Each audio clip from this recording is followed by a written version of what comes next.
He was the kind of man people didn't notice much. A quiet face in a small town, one of those who wave politely at neighbors but never step past the fence. 68 years old, retired, white hair combed with precision. He went to the same diner every morning. Ordered the same black coffee. Left the same dollar tip. People thought they knew him. But they didn't know what lived inside that house. 10 years ago, his wife vanished. No note. No goodbye. Just gone. She was 56. Her name was Evelyn. A church pianist. Always wore a brooch shaped like an angel. She cooked Sunday dinners for the neighbors. Tended flowers. Giggled like a teenager when she teased her husband. They seemed ordinary. Until the night she disappeared. At first, people assumed the worst. Maybe she got lost. Maybe she fell. Maybe she was taken. Her husband, Gerald, told police he woke up and she wasn't there. The back door was cracked open. Her purse was gone. But her wedding ring was sitting by the sink. And that didn't make sense. Why would she leave it behind? No signs of struggle. No blood. No footprints. Just silence. The police searched the area. Dogs combed the woods. Flyers were stapled to telephone poles. Gerald did interviews. He wept. He begged. He said he couldn't sleep without hearing her voice. They even drained the pond by Miller's Creek. They found nothing. Eventually, the case went cold. People moved on. Her piano gathered dust. Gerald stopped going to church. He stopped trimming the hedges. His eyes became darker. Hollow. He looked thinner, but not from grief. From something else. For a decade, life in that small Missouri town slowed down. But something inside Gerald was unraveling. Friends noticed it. He stopped speaking in full sentences. Sat alone for hours. Stared at nothing. Then one day, she came back. 10 years later. Evelyn knocked on her own front door. Alive. Trembling. And very much afraid. What she told police next would change everything. Inside that modest beige house on Willow Lane, a decade of lies was about to crack open like a dry bone. They thought she'd run away. But the truth was worse. Much worse. She hadn't run. She'd been hiding. And the man she had once called her husband, the man who carried her picture in his wallet, who swore he prayed for her return every night, had promised to kill her. It started the night she found the phone. A burner, hidden in Gerald's garage toolbox. She only looked because he'd been distant lately. Coming home late. Slurring his words. Laughing at things that weren't funny. But the texts she found weren't what she expected. There were no women. No affairs. Just numbers. Dates. Strange phrases like, "Remember our rule." No witnesses. And, "She doesn't know yet." Evelyn tried to confront him. He didn't raise his voice. Didn't curse. Didn't even look angry. He just smiled. And poured himself another drink. That night, she packed a bag. Just one. Clothes. A toothbrush. A little money. She drove out of town. No plan. No map. Just a growing storm in her chest that whispered, "Run." And for 10 years, she stayed gone. Until now. Until she realized someone else knew her secret. Someone who shouldn't have. And that's why she came back. Not to reunite. But to warn. Gerald was planning something again. And this time, it wasn't just her he was after. Police moved quickly. They questioned her. They doubted her. 10 years is a long time to vanish. They asked if she was confused. If she was making it up. If she had mental health issues. Then they searched the house. What they found in the basement made their skin crawl. Behind a false wall. A freezer. Sealed shut. Locked with a chain. And inside. A collection of women's belongings. Not Evelyn's. Others. All missing. All presumed dead. But that was only the beginning. Because what Gerald had kept wasn't just trophies. It was evidence. Evidence he had been waiting to use. Evidence that someone else had helped him. And the most chilling part? He didn't look surprised when they arrested him. He looked relieved. As if the game was finally over. But for the victims, and the secrets buried with them, the horror was just beginning. Gerald and Evelyn Foster had been married for 31 years before she vanished. They met in 1982 at a community picnic outside Springfield, Missouri. Gerald had been a factory foreman, known for being punctual, stoic, and intensely private. Evelyn, by contrast, was warmth in motion. She volunteered at the public library, taught piano to the neighborhood kids, and could make anyone feel welcome with a single smile. Everyone said they balanced each other. No one thought to ask how. They married quickly. Bought a small house on Willow Lane. No children, though Evelyn often spoke about wanting them. Gerald, however, avoided the topic. Said the world was too cruel for kids. That was the end of that discussion. Still, Evelyn stayed. Loyal. Obedient. She tended to the garden while he handled the bills. From the outside, they looked like a pair settled deep into routine. Church on Sundays. Groceries on Thursdays. A marriage of habit more than passion, but not unusual for their age. Behind closed doors, things were different. Evelyn's sister, Margaret, had visited only once in the last decade before the disappearance. Afterward, she told police something she'd always wondered about. There was tension in that house, she said. A quiet fear in Evelyn's voice. Something you couldn't name but felt just beneath the surface, like standing on cracked ice. Margaret said Evelyn would often cut phone calls short. Whispers. Quick goodbyes. A nervous glance whenever Gerald walked into the room. Still, no reports of violence. No bruises. Nothing concrete. Just a silence that had stretched too long. Neighbors described Gerald as reserved, but polite. He never raised his voice. Never got involved in local drama. But they also noticed the shutters were always closed, even during daylight. One neighbor recalled something odd. Evelyn once asked if her Wi-Fi reached the backyard. When asked why, she said it was easier to make calls outside. That didn't make sense at the time. It would later. In the months leading up to her disappearance, Evelyn's routines changed. She stopped attending choir practice. She no longer picked up dry cleaning on Thursdays. She lost weight. Her hair began to gray more quickly. Friends thought she was sick. When asked, she just said she was tired. Tired of what, she never said. And then, she was gone. Gerald told police he woke up on a cold November morning and found the back door slightly ajar. Her car was gone.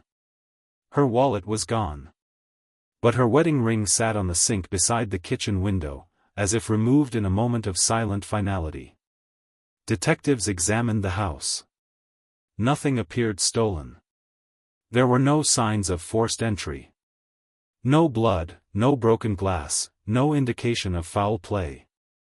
Gerald was calm. Cooperated fully. Gave them permission to search every room. Even made coffee while they interviewed him. He told them they'd argued the night before. About something small. Maybe the bills. Or dinner. He couldn't remember.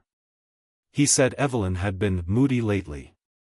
That she sometimes went for drives when she needed space. But she'd never not come back. What bothered detectives wasn't what he said. It was what he didn't say. There were no questions. No visible panic. No desperation. He never once asked if they thought she was okay. Instead, he just kept repeating the same thing. She left. I didn't stop her. For weeks, volunteers combed the woods around town. They searched motels, hospitals, rest stops. No trace. No purchases on her credit cards. No hits on her license plate. No calls from her phone. It was as if she'd vanished into smoke. Eventually, the case slowed. Gerald hired an attorney. Local news moved on. Rumors began to swirl, that Evelyn had met someone. That she had a secret. That maybe she just snapped. And Gerald? He adjusted. He stopped working. Sold Evelyn's piano. Started drinking more. His lawn grew wild. But he never moved. He never packed up her things. He never remarried. And for 10 years, he said nothing more about it. Until now. Because when Evelyn showed up, skin pale, voice shaking, eyes darting like she'd been hunted, it became clear that what had started as a missing persons case had been something else all along. She told detectives she'd been living in Colorado under a false name. That she used cash. That she never stayed in one place longer than a few months. And that for years, she believed she was being watched. She said Gerald had threatened her life, not in a rage, but in calm, deliberate terms. He told me, she said, that if I ever told anyone what I saw, he'd make sure I disappeared for real next time. What she saw is what began the unraveling. 10 years earlier, just months before she left, Evelyn had noticed odd behavior. Gerald locking doors that never used to be locked. Disappearing at night. Odd deliveries, heavy crates left at the back door when no one was home. She didn't ask questions. But she kept her eyes open. And then one night, she found the phone. A burner phone, hidden in the toolbox behind the socket wrench tray. The messages on it were chilling. Not just numbers or strange codes, but references to cleanups, supply drops, and one that read, "She's asking questions. You need to handle it." That was when she knew. Gerald wasn't just hiding something. He was part of something. Something bigger. And he wasn't working alone. That phone, that was her first warning. But it wouldn't be her last. And now, 10 years later, she had come back to stop him. Not out of bravery. But because someone had found her. Someone who shouldn't have known she was alive. And suddenly, her years in hiding felt like wasted time. Because whatever Gerald had planned, it hadn't ended. It had only paused. And now, the pieces were moving again. She first noticed the blue van about 4 months before she returned to Willow Lane. It was parked across from the grocery store in Greeley, Colorado, the same one she always used. Nothing unusual at first. Rust along the bumper. Out-of-state plates. But it was there again the next week. And the one after that. She started changing her routine. Different markets. Different streets. Walking instead of driving. But the van always seemed to reappear, just out of reach. Never close enough to confront. But never far enough to ignore. Evelyn knew the feeling. That prickling sense at the back of your neck. The one you learn to trust after years of pretending everything is fine. She didn't call the police. She couldn't. Because as far as the world knew, she was dead. That wasn't an accident. When she left Missouri 10 years earlier, she'd gone north. Left the car on the side of a bridge, hoping someone would assume the worst. She purchased a fake ID with cash, changed her hair, wore glasses, erased herself. The woman who arrived in Colorado was not Evelyn Foster. She was Marie Evans. Widowed. No children. No records. It worked, for a while. She worked cleaning homes under the table. Took a room in a rundown boarding house. No internet. No credit cards. No friends. But secrets like hers don't stay buried forever. A note appeared under her door. It was printed on plain white paper. Just 3 words. You still breathing? That night, she didn't sleep. That night, she remembered everything. The smell of motor oil on Gerald's jacket. The cryptic phone calls. The way he stopped using names. He was paranoid back then, always checking locks, unplugging the TV, closing blinds at noon. He said things like, "Loose lips sink families." He watched conspiracy videos late into the night. And he kept a ledger. A small, brown notebook with initials and numbers. Always locked in the safe. She wasn't supposed to see it. But once, she did. And that's when she saw the name. It wasn't hers. It wasn't even someone she knew. But she remembered it. Because it was on the news 3 weeks later. A missing girl. 19. Last seen leaving a diner 20 miles outside Springfield. The initials in Gerald's book matched. And beside them, a number. 5,000. Evelyn never asked him about it. She just stared longer when he wasn't looking.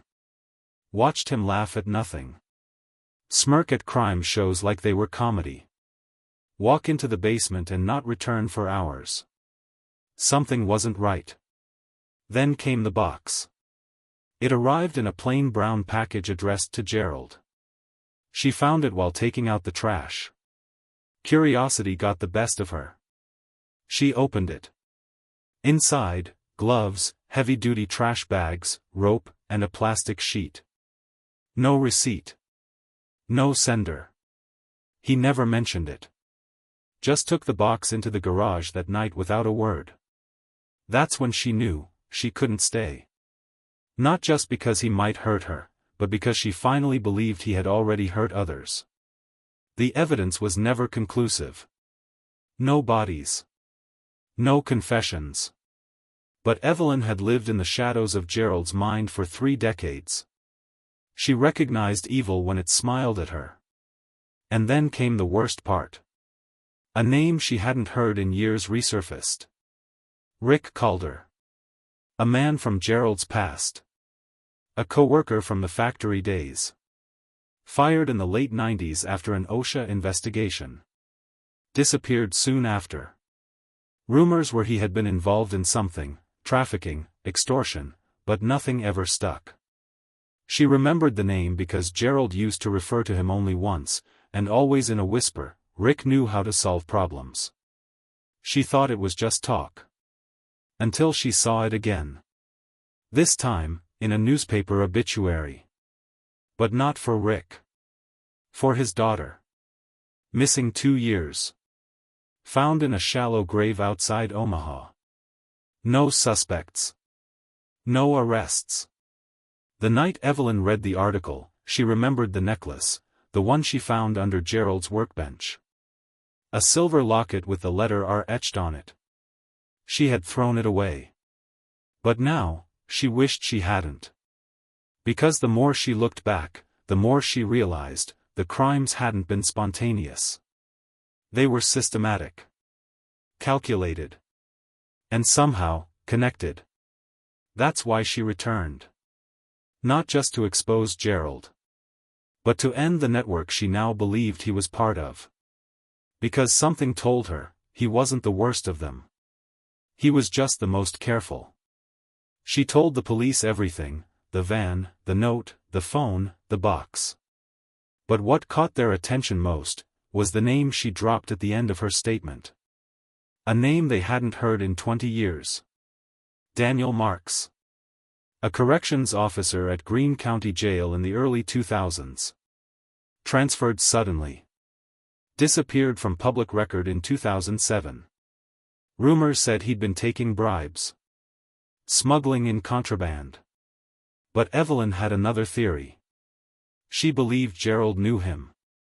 And more than that. She believed Daniel had helped him cover up something. A body. Maybe more than one. When detectives reopened the cold case, they re-examined everything. Phone records. Shipping invoices. Gerald's tax returns. They found discrepancies. Payments that didn't match his pension. Deliveries addressed to fake names. And one recurring contact. A man recently released from prison. Serving time for accessory to manslaughter. His phone had been pinged in Colorado. 1 block from Evelyn's boarding house. That's when it all began to spiral. Because someone had found her. And now, someone was missing. Another woman. 42. Divorced. Last seen 2 towns over. And her last known contact? Gerald Foster. He'd taken out a Craigslist ad 2 weeks earlier. Companionship. Discretion guaranteed. Cash only. The cycle had started again. And this time, he wasn't waiting 10 years. The 4th victim's name was Carla Jennings. She was found 4 days after Evelyn came forward, her body discarded near a wooded ravine just outside of Ridgefield. 42 years old. No children. Recently divorced. She had answered an online ad for part-time work helping a disabled veteran with errands. She never came home. Her phone was located half buried in a patch of soil not far from her body. The last text she sent read. Leaving now. I'll be home by 6. He seems nice. The phone was wiped clean after that. But investigators recovered fragments from the deleted cache. And one name appeared, coded under an alias.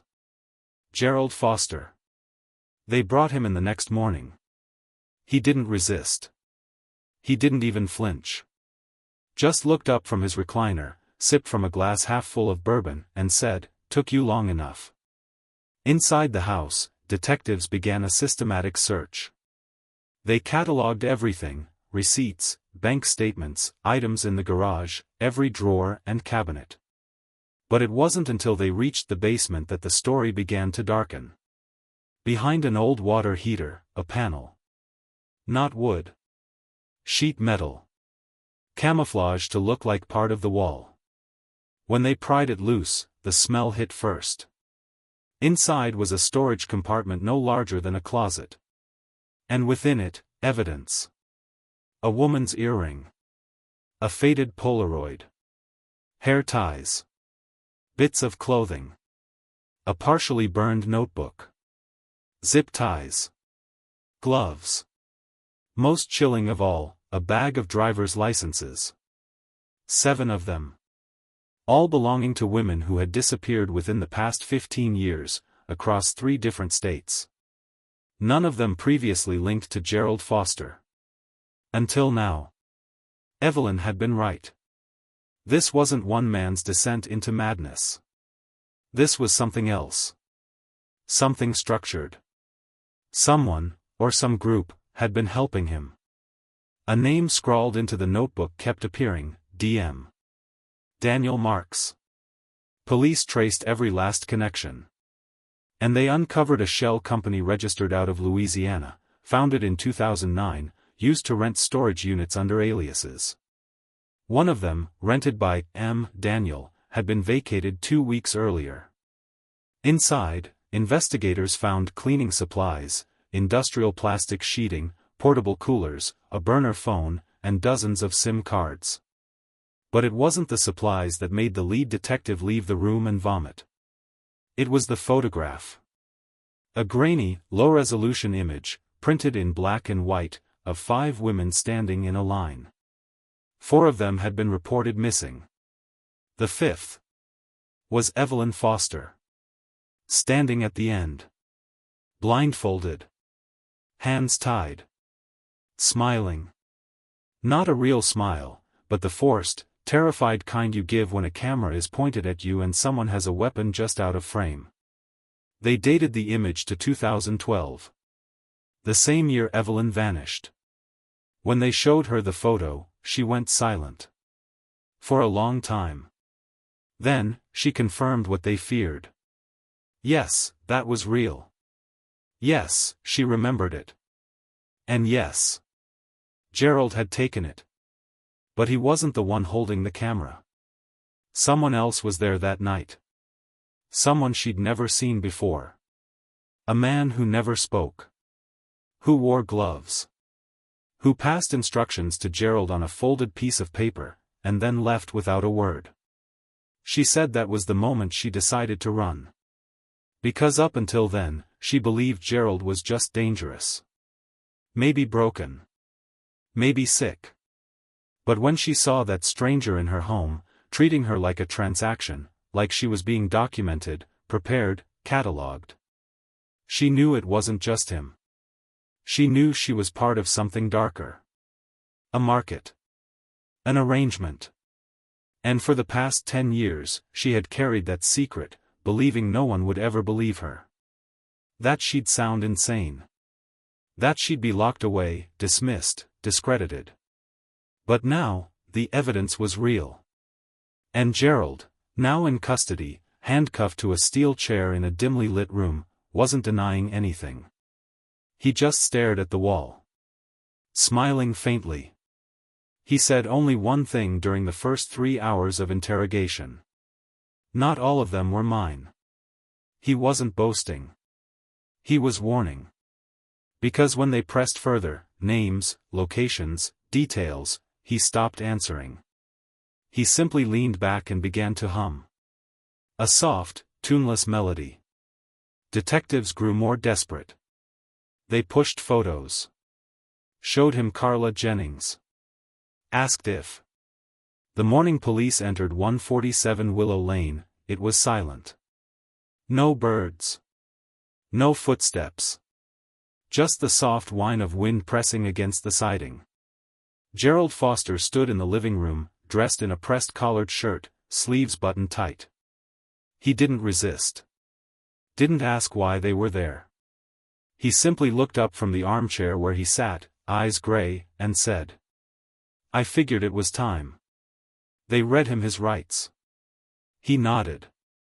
Then poured himself a glass of water with hands that didn't shake. But what they found inside that house spoke volumes louder than he ever would. In the basement, behind a heavy oak shelving unit, was a narrow false wall, poorly painted, slightly bowed from moisture. When detectives pried it open, they found a room no larger than a walk-in closet.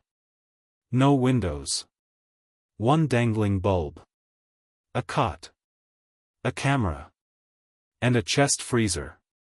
Sealed shut with industrial bolts. Inside were items that didn't belong to Evelyn. 3 driver's licenses. 4 different women's scarves. A lock of hair. All preserved in Ziploc bags, labeled with red ink and initials. Some of those initials matched names from missing persons bulletins. Some didn't. And then, they opened the ledger. Still wrapped in plastic. Gerald's careful, slanted handwriting filled page after page. Names. Dates. Locations. Numbers. Some pages marked with an asterisk. Others with a symbol, a circle inside a square. One page simply said, June 3, 22, cleaned. No questions, $7,500. Detectives couldn't determine how many of the entries referred to actual victims. But the frequency, the detail, the consistency. It pointed to one thing. This wasn't spontaneous. This was methodical. There were no blood spatters. No physical remains. But the silence of that room. The chill inside that freezer. It told a story no witness could. Upstairs, they found the phone.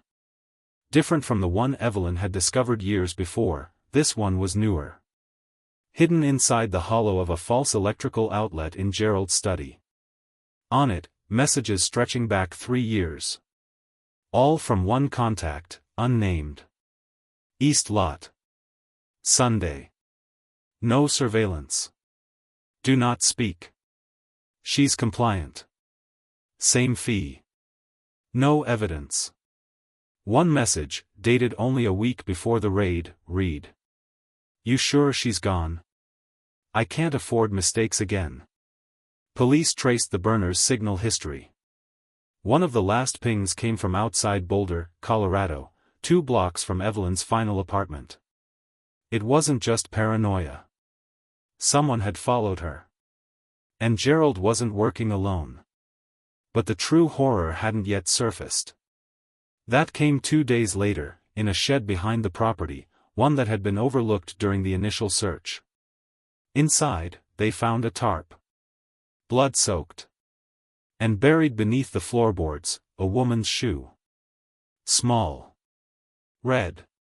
Scuffed at the heel. It matched the description of a recent missing woman, Teresa Lynn Hoffman, 42, last seen exiting a Greyhound station 3 towns over. She had no known ties to Gerald. No contact, no communication. Except one. Her sister told police she'd been looking for work on Craigslist. One of the listings promised flexible hours, light cleaning, cash paid nightly.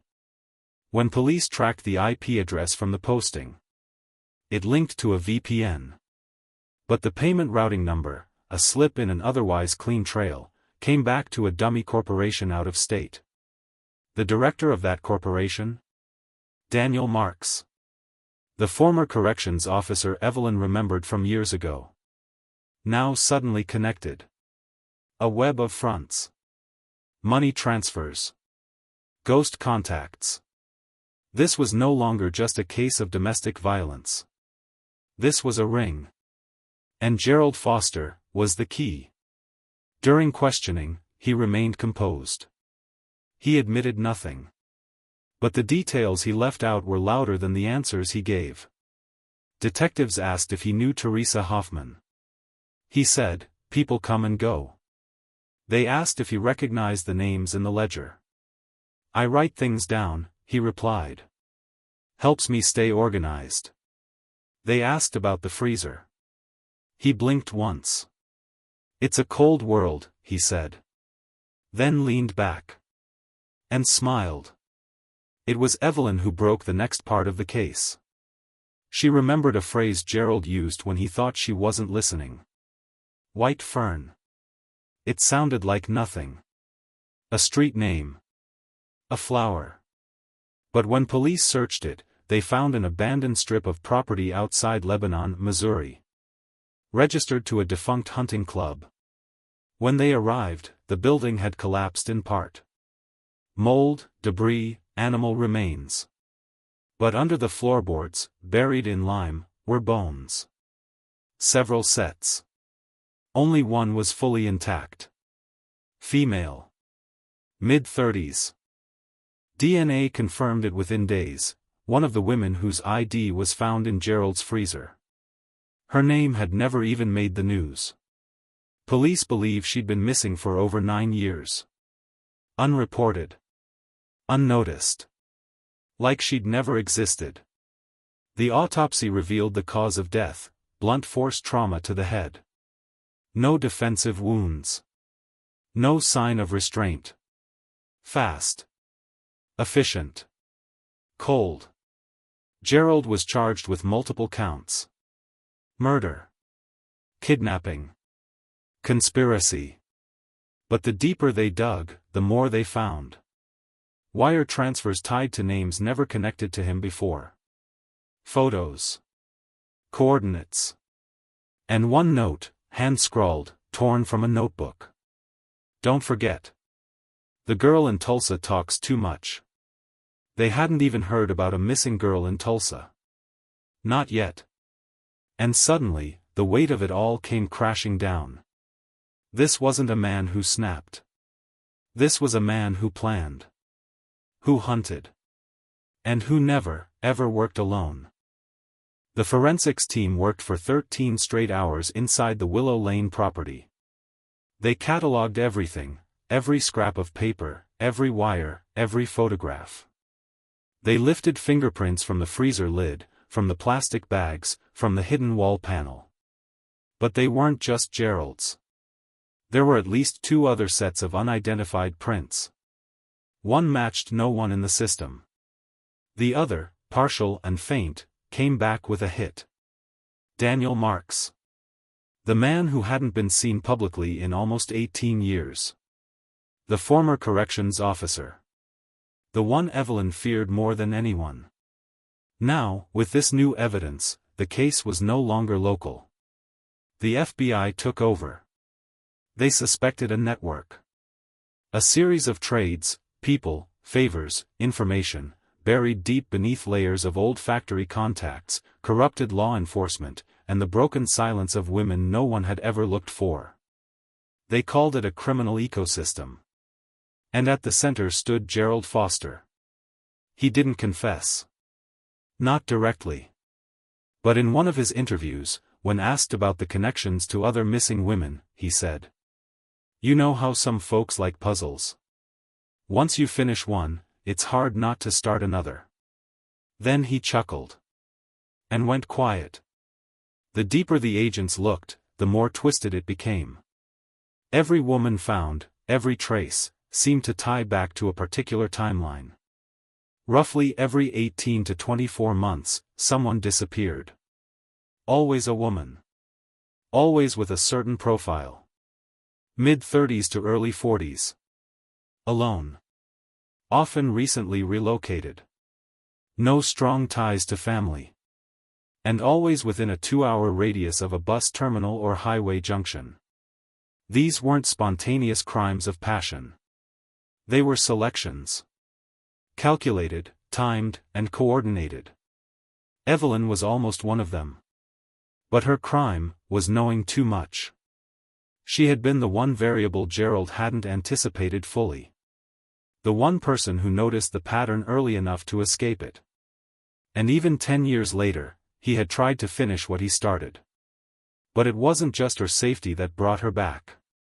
It was guilt. Because the last time she saw Gerald with another woman, one she didn't know, younger, thinner, confused-looking, Evelyn had said nothing. It was in the summer of 2011. A stranger had come to the door, asking for help with directions. Gerald offered to drive her into town. Evelyn had stood in the kitchen, paralyzed. She never saw the woman again. She couldn't forget the way her eyes had lingered, like she knew something was wrong, but couldn't name it. That memory followed Evelyn through every mile, every year of hiding. And when she saw the name, Lisa Connors, in a cold case file, a woman who'd vanished that same summer, Evelyn's heart nearly stopped.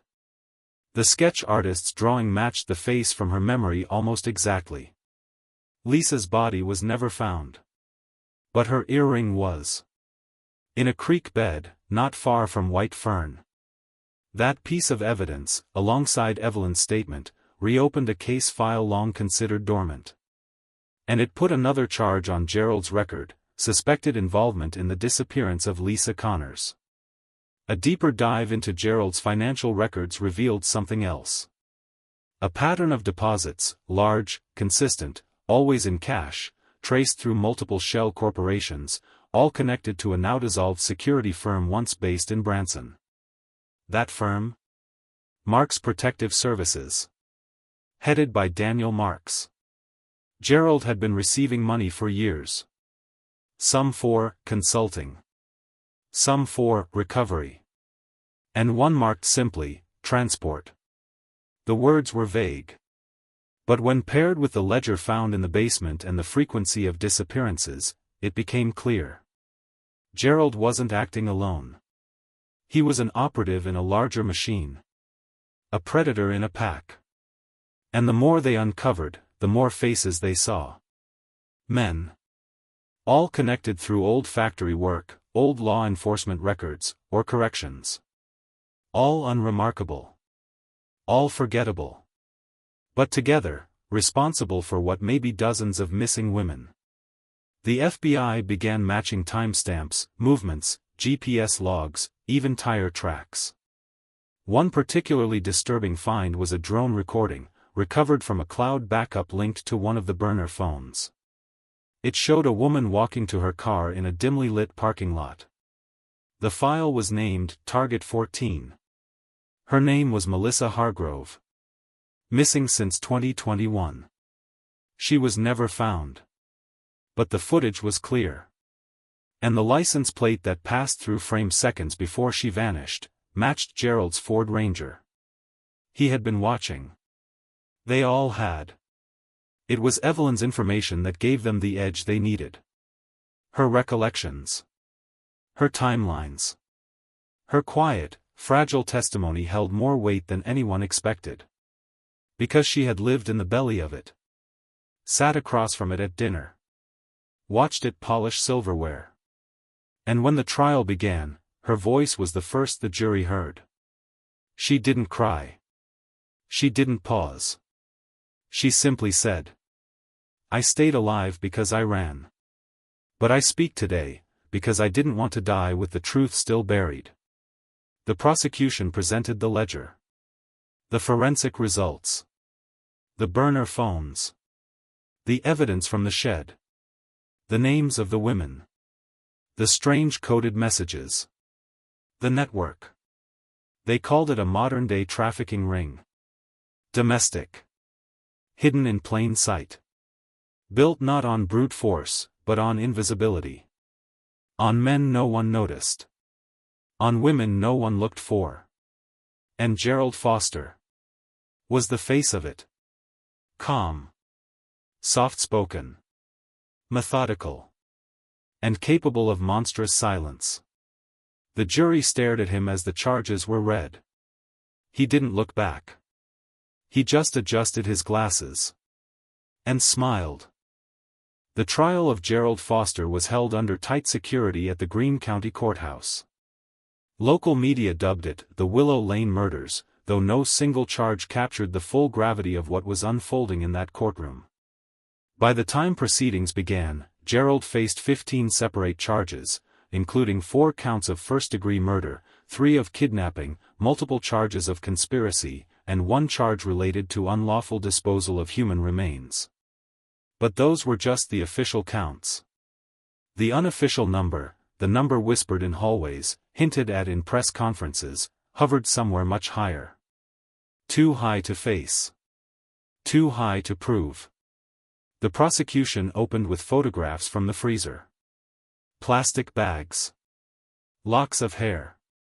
ID cards warped from time and cold.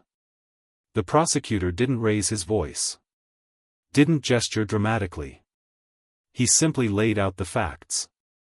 "This," he said, holding up a slide of the ledger, "isn't the scribbling of a man gone mad.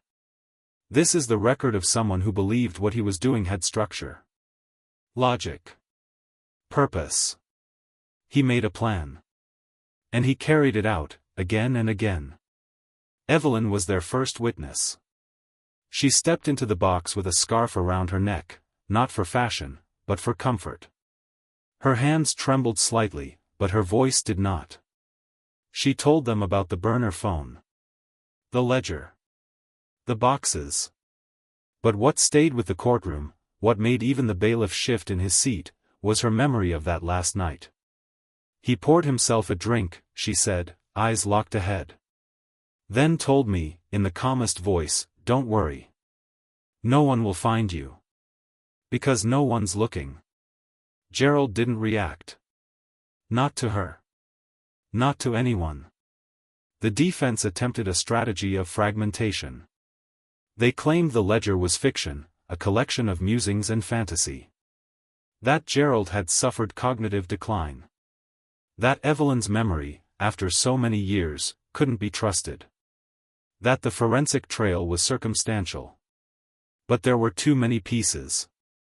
Too many patterns. And too many women. Over the course of the trial, 11 witnesses testified, family members of the missing, a former co-worker, a corrections officer who admitted to once seeing Gerald meet privately with Daniel Marks in a secured area of the prison, and said nothing. Some broke down on the stand. Some just stared, numb. But one man, a father, spoke with such quiet devastation that the room held its breath. "My daughter never got a headline. She just vanished. You don't know what that does to a person. You don't know how loud silence becomes. And now, we finally know who took that sound away." They never found Lisa Connor's body. Or Melissa Hargrove's. Or at least 6 other women whose names appeared in Gerald's ledger. But they had the ledgers. The footage. The fingerprints. And they had Evelyn. The verdict came after 6 hours of deliberation. Guilty. On all major counts. When the judge delivered the sentence, he didn't look at Gerald. He looked at the jury. "At some point," he said, "we stopped asking what makes a man kill, and started asking how many times he can do it before someone notices. This court took too long to notice. May it never forget." Gerald Foster was sentenced to life without the possibility of parole. Twice over. He never asked to speak. He never made a final statement. He never expressed regret. He simply stood, nodded, and turned to be escorted out. The room sat in silence for several moments afterward, the kind of silence that feels both full and empty at once. Outside, reporters waited, cameras flashing, but Evelyn left through the back. She didn't need an audience. She just wanted to breathe. In the weeks that followed, Gerald's name faded from headlines, but his impact remained. Investigators across 3 states reopened cold cases. Digital forensics teams combed through years of Craigslist ads. Several shell corporations were dissolved. One former security contractor disappeared entirely. The web was large. Still partially intact. But now, visible. Evelyn entered a witness protection program, under a new identity, in a new state. She rarely spoke to reporters. But in one short interview, months later, she left the world with a single thought. He wanted to be remembered. But I won't say his name again. Let his silence be the last thing that belongs to him.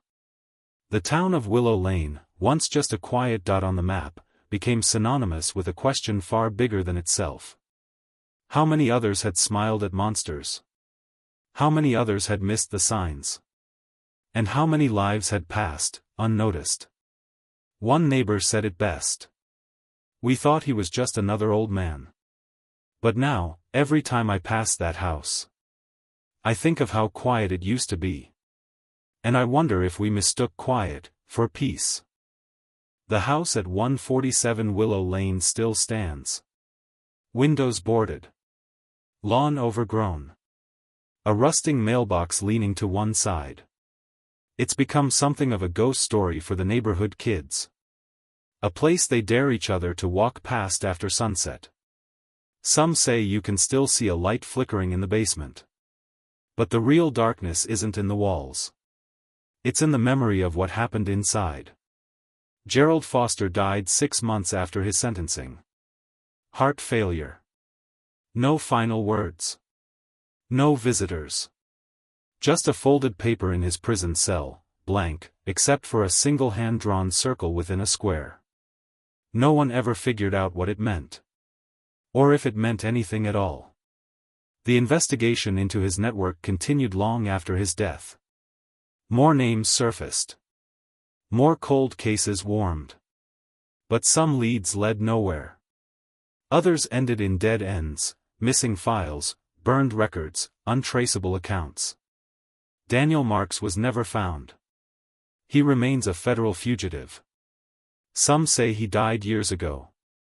Others believe he simply vanished, slipping into a new identity, somewhere else, somewhere quiet, like Gerald once was. Authorities estimate at least 12 women may have been connected to the circle Gerald was part of. Perhaps more. Most were never officially declared deceased. Families still wait. Still check every unknown Jane Doe report. Still hope. Because when someone disappears without a trace, the not knowing becomes its own kind of death. Evelyn lives quietly now. She doesn't give interviews. Doesn't use her real name. But those who've spoken with her say she walks differently than she used to. Straighter. Not without fear, but with purpose. She teaches music again.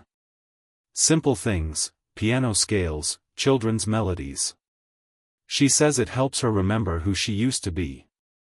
And who she became. But the guilt still lingers. For the silence. For the years spent in hiding. For not speaking sooner. She once told a counselor. He planned what he did. But I let it happen. Because I was afraid. And because I didn't believe anyone would listen. Now, people do. Legislation passed in Missouri later that year, expanding protections for domestic escapees, and funding programs to support anonymous reporting of suspicious behavior. They called it Evelyn's Law. She didn't ask for it. She didn't attend the signing. But she watched it on television. In silence. In one of the boxes she kept all those years, the same one she carried across states and seasons, was a photo. Faded at the corners. A group of smiling women from a church choir. She circled 5 of them with red pen. All missing now. She doesn't look at it often. But she doesn't throw it away either.